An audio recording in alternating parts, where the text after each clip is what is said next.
OMG, karma na, kakapasok lang, breaking news just now, biglang sinibak. Ayan, syempre itong balitang ating matutunghayan ngayon ay nagmula kay Pinas News Portal. At ito po ang inyong lingkod na si BT na magbibigay ng reaksyon at komento dito sa video na ating matutunghayan ngayon. At huwag na natin pagtagalin at sabay-sabay na nating panoorin ang laman ng video na hatid sa atin ni Pinas News Portal at bibigyan natin ng reaksyon ang balitang ito. Pasok! Bigyan natin ng reaction, opinion itong post ng The Best ka Inday Sara. Ayon, bago natin simulan ng video ito, nais ko nga pala magbigay ng credits dito sa boses na madidinig natin ngayon at bibigyan ng reaksyon, walang iba kundi si General Macanas. Siyempre, huwag niyong kalimutang suportahan ang channel ni General Macanas. Mga katunay, pakibisita po yan. At huwag niyong kalimutang mag-subscribe at mag-follow para maging updated tayo sa mga vlogs, reactions at sa mga balita na hinahatid sa atin ni General Macanas. Siyempre, ayan yung The General's Viewpoint, mga katunay. Ipagpatuloy natin. Medyo natawa ko. Ano yun? Ano yun? Nakakatawa doon? Ano yung nakakatawa? Natawa ko dito sa may bagong presidential spokesperson. Huh? Hindi na po si Auntie Claire Castro ang spokesperson according sa post na ito. Huh? Sino? Sino? Yan po. Sino? Ang caption dyan is Presidential Spokes Pinky Castro. Parang alam ko yung Pinky Castro kung sino ah. Pinky. Ping. Ayos.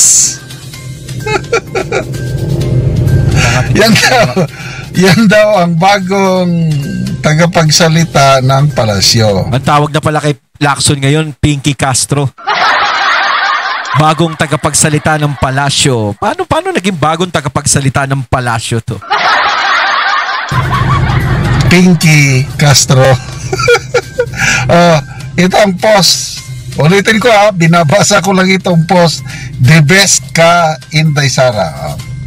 Senator Lacson nawalan ng bilib kay Senator Amy Marcos matapos nitong siraan ang kapatid. Nagpahayag ng pagkadismaya si Senator Ping Lacson kaugnay sa umano'y paninira ni Senadora Amy Marcos laban sa kanyang kapatid, Pangulong Ferdinand Marcos Jr. na inugnay umano sa paggamit ng ipinagbabawal na alam niyo na. Ayon kay Lacson, labis siyang nabigla at nawalan ng respeto sa naging kilos ng senadora. Ito ang pahayag ng senador. Para sa akin, marami talagang nagsabi diyan sa mga sa gobyerno na nadismaya sila o parang nawalan sila ng kay Senator Amy simula ng binulgar o nagsalita si Senator Amy ng ganon. At marami ding nagsasabi na yon ay paninira lamang ni Senator Amy. Para sa akin kasi ang tagal na panahon na parang napansin ko tumahimik lang si Senator Amy. Hindi siya nagsasalita. 'Di ba? Hindi siya nagsasalita, hindi gaano. Siguro kung may binabakbakan siya, siguro si Tambi yun madalas. Pero pagdating kasi kay PBBM, nakikita na pa rin natin na dinidepensahan pa rin ni Senator Amy si PBBM. Yung mga nakakaraan Nako, nakahalata ko. Alam ko mga katunay nahalata niyo siya. Nahalata niyo rin yan malamang. Kung malakas ang pakiramdam niyo. 'Di ba? Pinagtatanggol niya pa, kumbaga parang hindi niya dinidirekta. 'Di ba? Parang pa rin siya, parang nakaalalay pa rin. Ganun pa rin ang nangyayari. Kasi para sa akin, hindi ko naman sinasabi na manghusga ko na sabihin ko na totoo yung sinasabi ni Senator. Hindi natin alam Pare-parehas tayong walang alam. Sila lang nakakaalam niyan. Kumbaga, ito lang yung napapansin natin.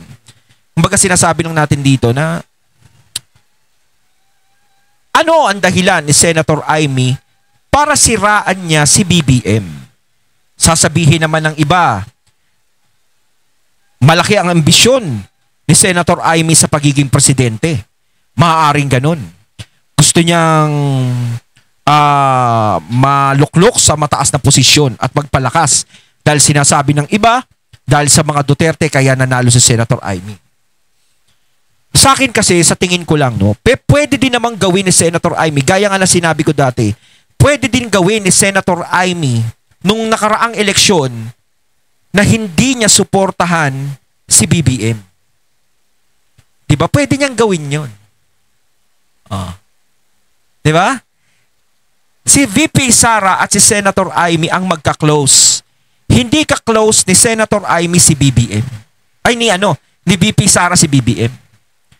Bakit pipilitin o papakiusapan o ipapakilala pa ni Senator Amy si VP Sara sa kabila ng alam niya na si VP Sara ay malaki ang maiaambag at maitutulong sa kampanya para mas lalong lumakas at manalo ang unity? Pwede namang si Senator Amy na lang mismo ang tumakbo bilang presidente. Or pwede din namang si Senator Amy ang tumakbo bilang vice ni VP Sara. Diba? Pwedeng ganun. Kasi kung sasabihin natin na takam siya sa kapangyarihan, kung takam si Senator Amy sa kapangyarihan, hindi para kalabanin niya ang administrasyon at ang mga tao ni BBM. Diba? Hindi niya kakalabanin yun. Sa halip, mas sasayawin niya yung tugtog na pinapatugtog doon. Kung mataas ang ambisyon ni Senator Amy, nandudoon lang siya at isa siya sa magiging kalaban din ng mga Duterte. Diba? Pwedeng ganun. Kasi pwedeng siya ang pumalit. No? Pwede siyang pumalit na presidente sa susunod sa 2028. Pwede niyang sabihin na siya naman ng kumandidato. Diba? Pero bakit umalis si Senator Amy? Sasabihin naman ng iba, malakas ang mga Duterte kaya bumalimbing si Senator Amy sa mga Duterte. Pag sinabi nila yon, lalong-lalo na, pasensya na sa mga loyalista, kapag sinabi ng mga loyalista yon na bumalimbing si Senator Amy o bumaliktad at sumama sa mga Duterte, parang inamin na nila na ang nagpanalo kay BBM ay ang mga DDS. Diba? Puzzle-puzzle lang yan. Diba? Pag sinabi nila na ganun. Ngayon, kung nasa isip nila na mahina ang mga Duterte at mismong loyalist ang nagpanalo sa mga Marcos at sa Duterte, bakit si Senator Amy ay umalis doon? Sa kabila ng pwede niya naman pakisamahan yon at sakyan kung ano ang nangyayari doon.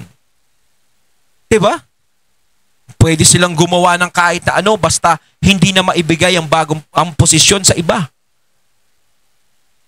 Diba? Kasi bilang kapatid, mahirap din sa kanya yun. Yung ginawa niya. Pero sinasabi ko dito, hindi ko sinasabing totoo yung sinasabi niya. Para sa akin, ano ang dahilan niya? Ako alam ko kasi. Mamaya si-share ko. Paulit-ulit naman natin sinasabi yun eh. Ako nang believe kay Senadora Amy sa kanyang ginawa. Na malinaw na tumutukoy sa publiko at matinding tono payag na Amy laban sa Pangulo. Dinagdagan pa nga niya un-Filipino.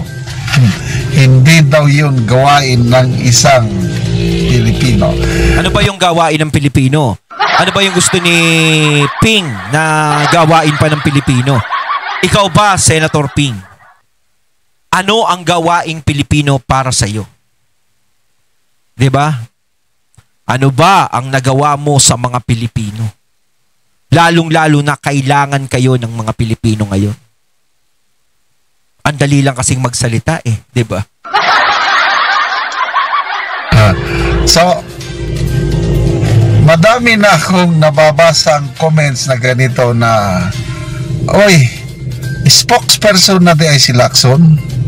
Kasi sa dalawang matitinding issue na naibato sa Pangulo, palagi siyang nagsasalita, although sinasabi niya na I'm not defending the president. Una, yung kay Saldico, Nagets ko na. nagsingit ng 100 billion ang Pangulo at ang kickback umaabot ng 25 billion. Ayun, nagets ko na. Kaya sinasabi na parang siya yung bagong spokesperson.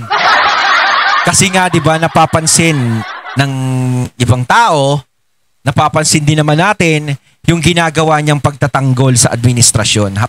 Halata din naman kasi. Hindi naman ako sinasabi kung galit ako kasi wala akong galit dyan. Nadidismaya din ako sa kanya. Kung siya nadidismaya kay Senator Amy, isa din kami o isa din ako sa mga taong nadismaya sa kanya. Sa pagdating dyan sa investigasyon, dyan sa flood control project, sa korupsyon sa gobyerno, para sa akin hindi siya fit para dyan. Na sinasabing pulis siya dati, mas maiimbestigahan niya ng maayos. Para sa akin kasi kung si Lacson o si Marcoleta ang pagdidikitin, ang layo niya kay Marcoleta. 'Di ba? Kasi siya parang si Lacson kasi parang pumepreno siya. Hindi na siya ganun katapang na katulad ng pagkakakilala natin sa isang Lacson dati na talagang nirerespeto natin, talagang sasabihin natin eto, si Lacson talaga to. Matapang, may paninindigan. Ngayon, hindi na siya ganun.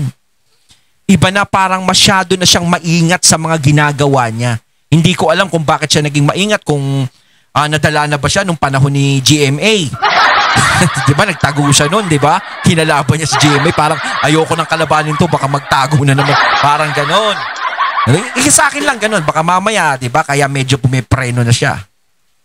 Yan, unang nagsalita, depensa kaagad ng spokesperson, although sinabi niya na I'm not defending the president. Kaya lang paliwanag. Ay, baka pwede siya na lang spokesperson. Tapos si Marcoleta ibalik na lang sa chairman ng Blue Ribbon. Kaso malabo kasi syempre iba Senate President. Tapos syempre diba kahit pa paano administrasyon pa rin ang parang nagdidesisyon. Kita mo sila yung nagpalit dyan. Bakit daw ang Pangulo mag-i-insert na pwede naman niyang gawin sa net? Bakit? But later on, kahapon nata nagsalita siya, parang nadulas, inaamin niya na tama ang aligasyon ni Saldico. Kasi nga, meron talagang budget insertion aabot ng 25 billion. Kaya lang, sabi lang ni Lacson na ginamit lang ang pangalan ng Pangulo. Iba ang tumanggap. Pinangalanan niya Pangandaman. So, ang sinasabi ginamit. Design Secretary Pangandaman and Yusek Adrian Bersamin. So, parang ang pinapalabas dito, ibang tao talaga, kumbaga ginagamit lang yung Pangulo o ginamit lang sa mga nangyari na ganito. Parang ang tinutukoy dito ay ang mga yan ang talagang siyang puno at ugat. Parang gano'n. Baw. Ewan natin. Sinasabi ko nga, hindi naman ako basta nag-uusga. Sabi nila yan. Nababalidate po ang sinabi ni Saldico, totoo. Indirectly, inaamin ni Lacson na totoo yung sinasabi. Opinion ko lang ito, yun lang ang pagkaintindi ko. Kasi sinabi niya na ginagamit lang ang pangalan ng Pangulo. So, again, pagkaintindi ko, parang dinidepensa niya talaga ang Pangulo. Kaya, dahil sa ganon niyang mga pahayag, kumbaga parang iba yung iba yung sinasabit. Parang gano'n. Kawawa naman yung mga nadadamay dun, no? Ang daming nagiging sakripisyong tupa ngayon. Yan kasi. Pangit talaga pag nagsasama kayo sa maling tao. Joke lang. aligasyon ni Saldico, birada ni Senator Amy, siya ang nagsasalita. Tingnan nyo, may mga senador ba na nagbigay ng halos wala. Tahimik ang mga senador except kay Senator Lacson. Well, karapatan niya yun. Within his dahil sa politika, may mga kakampi ka, talungan mo ang kakampi mo. So, lumalabas ngayon na loyal kakampi si Senator Lacson, si Presidente. Kaya, all-out support siya. We have your back, Mr. President. Sabi pa nga niya noon, nung laban tungkol sa korupsyon. We have your back. Tutulungan ka namin. Yes. For hook or by crook. Every wrong you made. We have your back. There's nothing wrong with helping the President and fighting against corruption. But, paano kung mismong Pangulo na-involve o may aligasyon? So, ang lumalabas ngayon, ginamit ang pangalan ng Pangulo, although hindi siya tumanggap, dahil iba ang tumanggap, yung pangandaman at bersamin. Anong ibig sabihin nito? Malinis ang Pangulo? Ligtas siya? To me, command responsibility. Pananagutan niya yan. Yes. Niloloko siya eh. At saka dapat talaga, sa nangyaring yan, alam niya yan. Diba? Hindi pwede kasing hindi mo alam yan eh. Ibig sabihin, kung talagang wala kang alam sa mga nangyari, simula pa nang naupo siya sa pwesto, parang ang dali-dali niya namang lokohin, parang ganun. Kasi hindi naman pinapansin ito yung mga ginagawa natin. Nagbibigay sa atin ng ganito, may mga pinapagawa siya sa atin, hindi naman niya tayo inaasikaso. Parang ganun yung lalabas.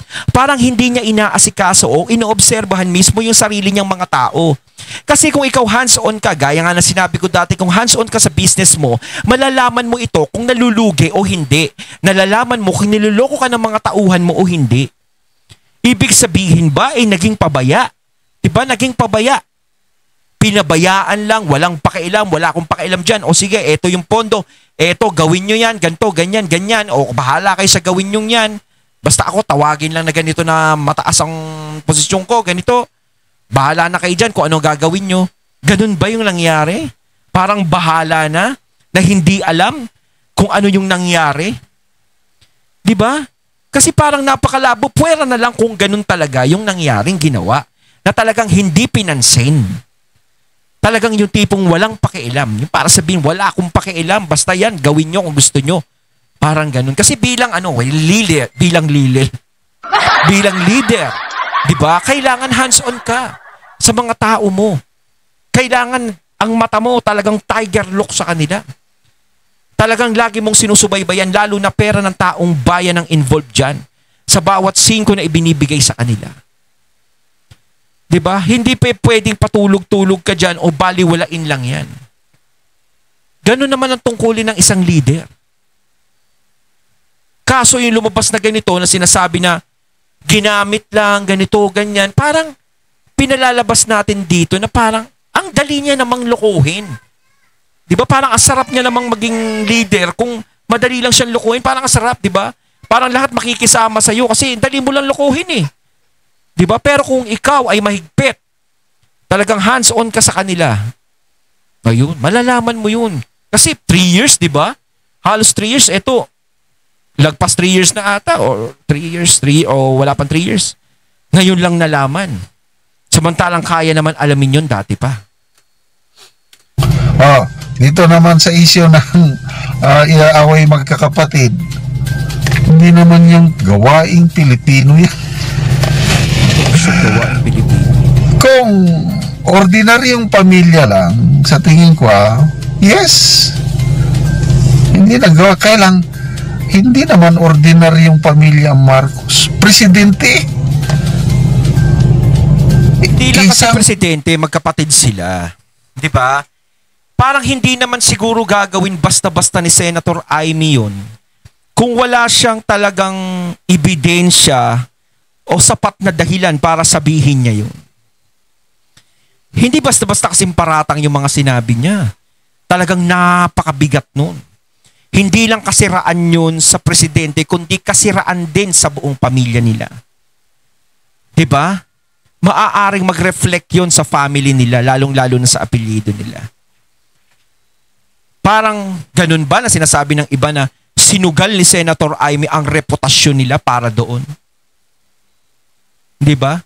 Hindi naman siguro ganun si Senator Amy na handa niyang isugal ang reputasyon niya sa ganun. Siguro may sarili siyang basihan, may sarili siyang dahilan. At meron talaga siyang alam, no? Hindi natin alam.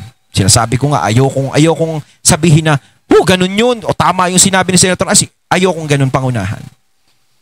Diba? Malaking tayo.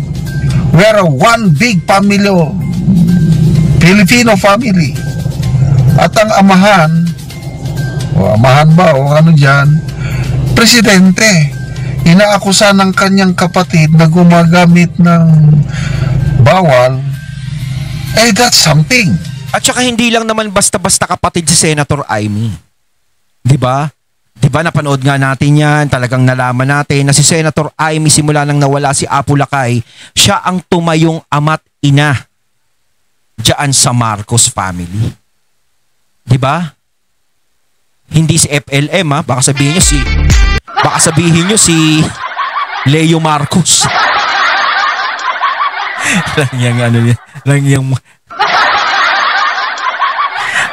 Makakatunay ako, babalik ko lang. Natatawa ako sa sinasabi. Sandali lang, baliin lang natin. Natatawa ako sa sinasabi ni Leo Marcos na na kaya daw siya hindi tumakbo ng eleksyon para bigyan ng daan si Senator Amy sa pagtakbo ng senador. Dahil kapag siya ay lumaban daw nung eleksyon ng 2025. Wait, tama ba? Tama ba ako? 2022, basta yun na yun. 2025. Yun. Baka daw matalo si Senator Amy. Baka siya ang manalo. Mariosep. Kaya nga sinasabi ko, hindi naman masamang mangarap Hindi rin naman masamang managinip. Huwag lang yung gising. Diba? Mariosep. Eto, diba? Hindi lang basta-basta yung ginawa ni Senator Amy noon. Talagang tumayo siyang ama't ina. Diba? Kumbaga, ano siya sa mga kapatid niya Kaya parang hindi ako kumbinsido na talagang yung sa salitang siniraan niya talaga na parang may balak si Senator Amy na ganun tumakbo sa mataas. Hindi ako kumbinsido para pag-isipan ko siya ng ganun Diba? Kung siya yung tumatakbong ama't ina ng pamilya nila dati, kayang-kaya niyang manduhan si BBM. Kayang-kaya niyang sabihin na, tol, wag ka muna tumakbo, ako tatakbong presidente. Diba? Diyan ka muna, mag-senador ka na lang uli. Diba? Parang ganun. Pwede naman ganun Pero hindi Si Senator Amy pa yung nakiusap kay BP Sara para mag-tandem sila ni BBM.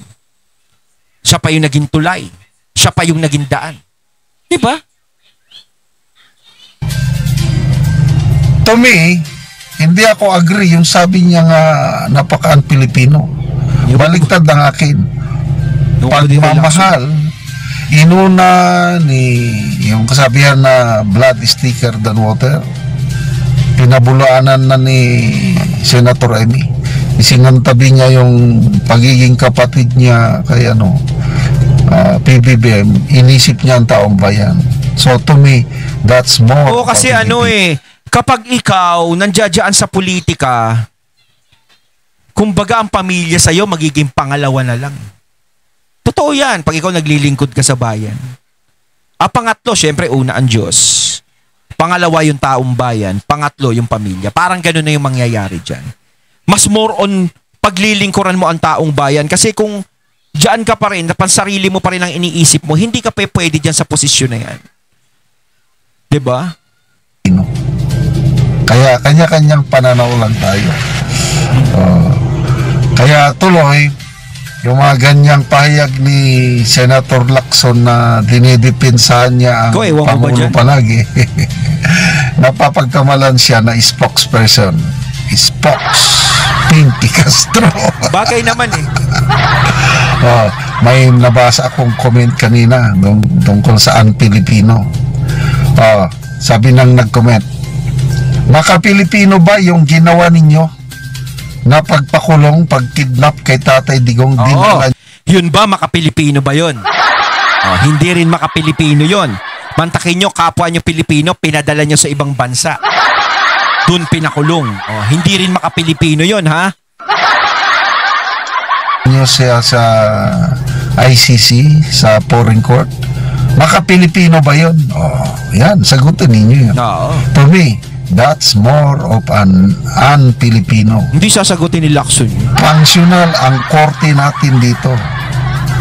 Bakit hindi nyo dito linitis? Bakit pinayagan nyo na Ayun, at ating natunghayan ng video na nagmula kay Pinas News Portal at syempre natunghayan natin ang boses na yon na binigyan natin ng reaksyon na nagmula kay General Macanas. Kayo mga katunay, anong masasabi nyo tungkol dito? Comment lang po kayo sa comment box. So once again, I'm BT and I'm out. Peace.